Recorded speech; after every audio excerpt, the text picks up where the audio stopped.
Première étape de l'élaboration d'une bande dessinée, la réflexion. Janin et sa compagne Kathleen discutent pour trouver des idées. Ensuite, Janin commence à faire des croquis, des dessins qui illustrent les idées qu'ils ont eues. J'aime assez bien que le dessin soit comme s'il était fait comme ça, instinctivement du premier coup.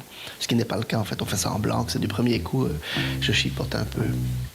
Ensuite, c'est la technologie qui s'en mêle et les dessins prennent la direction du scanner, puis de l'ordinateur. Ça n'a plus rien d'humain maintenant, on fait tout avec des machines. Une fois que le petit croquis est terminé, je le mets dans le scanner et avec Kathleen, on essaye de mettre les petits croquis en page. C'est là qu'il y a une espèce de magie qui s'opère. Une fois dans l'ordinateur, le dessin est modifiable à volonté.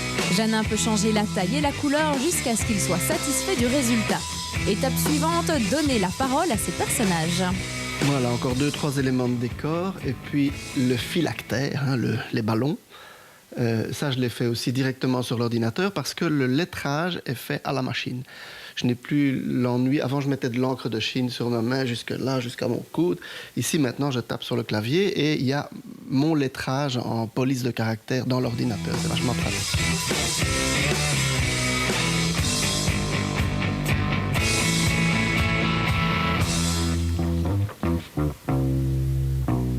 Le plaisir du résultat final.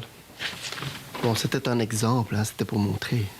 Et ce personnage, on pourra le retrouver dans quelle BD?